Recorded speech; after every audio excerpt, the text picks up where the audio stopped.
Long ago, in the bustling town of Umueke, where the scent of roasted maize mixed with the smoke of burning tires, there lived a young woman named Ngozi. She was known across the market square for her gentle hands and her gift with beauty. Her small studio sat between a tailor's shop and a suya stand. The signboard above her door read, "Ngozi's Glow House," written in bold white paint that had started to fade from sun and rain. Inside, the space was small, one beauty bed covered with a clean white cloth, a standing fan that groaned like a tired old drummer, and a cracked mirror that always reflected more worry than face. Yet Ngozi worked with joy.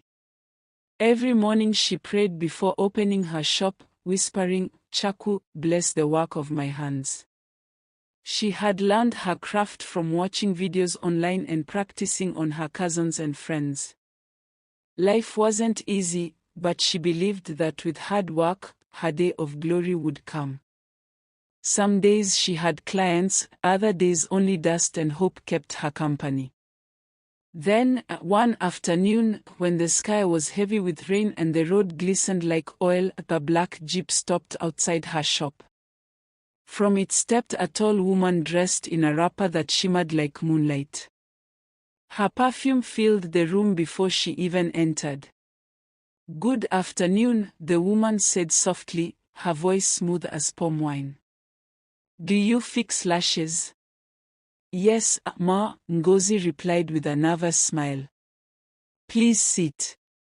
As Ngozi worked, the woman's eyes remained calm and unblinking, her lips curved into a faint smile.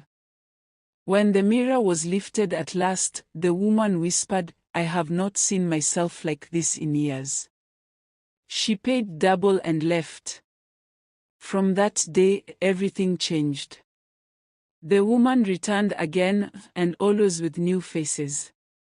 Her friends, her sisters, her daughters, all came to Ngozi's little shop. With each visit came blessings, a new air conditioner, a better chair, even a glowing signboard that said, "Luxury by Ngozi." Soon, the once quiet shop became the talk of the town.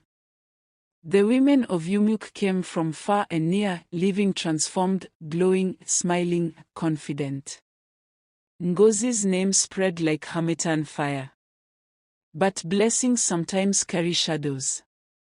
One evening, the mysterious woman came alone. She wore black that night, and her eyes had lost their warmth. "Ngozi," she began, "I have lifted you, yes." "Yes, ma," Ngozi replied with gratitude. "You have been my helper." "Then it is time for you to help me in return," the woman said, placing a small calabash on the table. "I want you to gather something for me, your client's tears." "Tears?" Ngozi whispered, shocked. "Yes," the woman's voice grew firm. "Every woman sheds small tears when you work on her eyes. Do not waste them. Wipe them carefully with this white cloth, and keep them for me. Each month, I will reward you richly." Ngozi's heart pounded. "But, ma, that is not right. Those tears belong to them. Why do you need them?" The woman's smile faded. "Do not question me. Just obey. Or everything I gave you will vanish. Your business, your name, your fame are gone like smoke." That night Ngozi could not sleep. She tossed and turned, her mind caught between fear and guilt. When dawn came, she still had no answer. The next day, a young woman came for lash extensions. Halfway through, her eyes watered. Ngozi froze. She remembered the calabash waiting beside her trolley. Her hand trembled as she reached for it.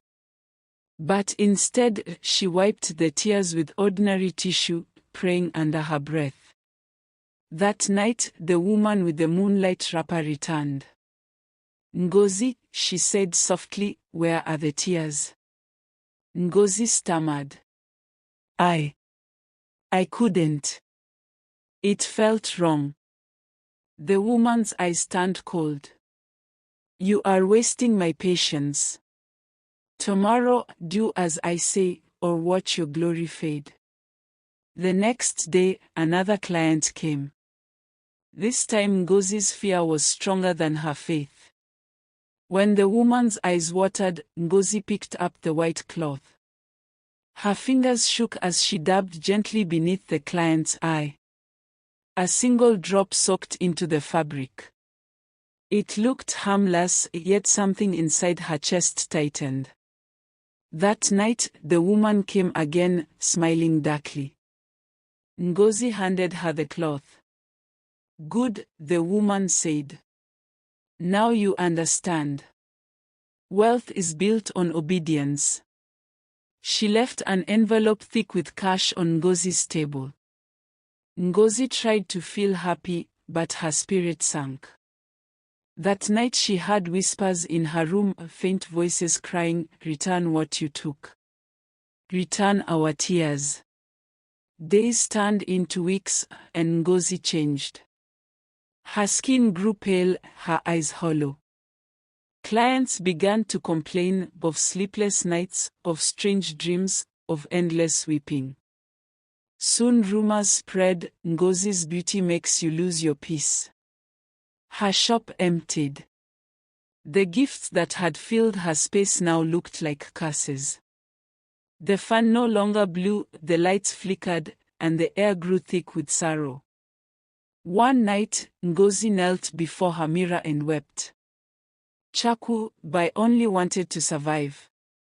I only wanted to be seen. The whispers grew louder, "Return our tears." At dawn, she took her phone, trembling, and went live. She told her story to the world about the woman, the calabash, and the cast tears. Her voice broke, but she spoke until her soul felt light again. The town buzzed with shock.